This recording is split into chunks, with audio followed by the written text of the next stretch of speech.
My guest, garden expert Nan Sterman, joins us with some tips on working through San Diego's drought, just as her new season of A Growing Passion premieres right here on KPBS-TV tonight at 8:30. And Nan, welcome back to Evening Edition. Thank you so much.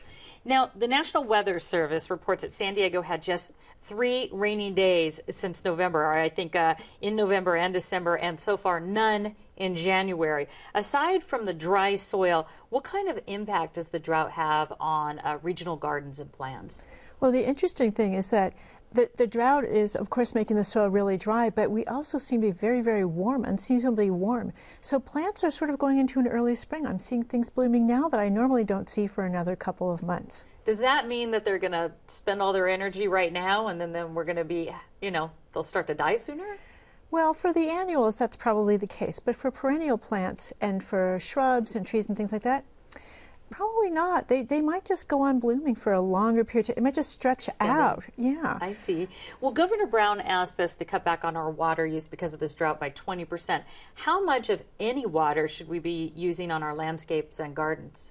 Well, the interesting thing is I've talked this week to the San Diego County Water Authority and also the city the city of San Diego, their water people. And we've done such a good job at cutting back and conserving here in San Diego overall over the last few years. And they've done such a good job of building up our water resources that we're not yet at the point of declaring drought. Now so we are okay watering, but normally we wouldn't be watering this time of year. So I am encouraging people to be very, very judicious about how much they water and when they water. It's as important to think about when you water in the course of the day as it is to think about how much you water, because if you water in the heat of the day, in the middle of the day, then much of that water is lost to evaporation. It's just completely wasted. So you always want to water early, and you want to water deeply, but not very often. So it's deep but infrequent water. How about using gray water from, let's say, the shower or laundry? Is that okay? It's absolutely fine. You have to make sure that you do it correctly, though. Gray water, there's some rules about gray water. It can't be released on the surface of the soil. It has to be released underneath the soil. So you have to make sure that your lines that go out to the garden, that when you get to the end of the line, you actually bury it a couple of inches down so that when you get to the end of the line, it's under the surface. Interesting. Yeah. It's kind of hard to ignore your garden on these extra sunny days, as you were saying. It seems like an early spring. What else can gardeners do to take advantage of this warm weather? Well, we can continue finish pruning fruit trees, deciduous fruit trees. I haven't finished pruning mine, and normally this is the time we'd be doing it. Even though we're seeing buds start to open up a little bit early, it's better to prune and lose some potential fruit than it is not to prune at all. This is a really important time to go through and check your irrigation system, make sure you don't have any leaks or any heads that go in the wrong direction. It's a really good time to switch from overhead spray to drip, which is much, much more efficient. Now, I know in talking about, so you get deadhead flowers and do your pruning, but what about actually planting things? Is there anything we should actually be planting now? Because the winter gardens, it's kind of too hot for them. No, it's not really too hot.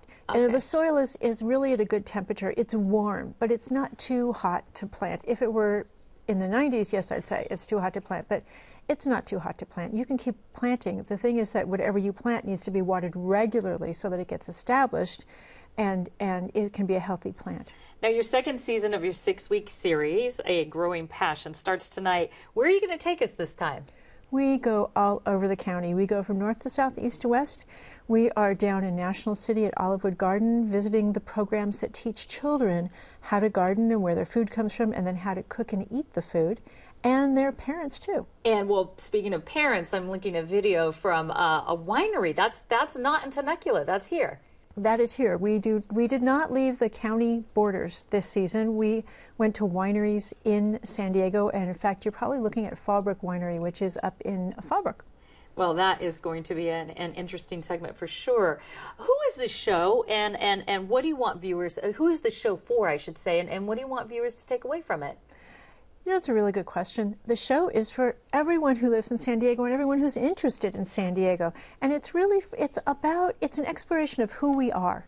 It's not just people who dig in the dirt. It's people who enjoy the food that's produced here, who enjoy, the natural environment. It's for all of San Diegans. All right. Well, Nan Sterman, thank you so much. And I want to say that the second season of A Growing Passion with Nan Sterman premieres tonight, January 23rd, right here on KPBS television at 8:30, followed by a new season of Savor San Diego.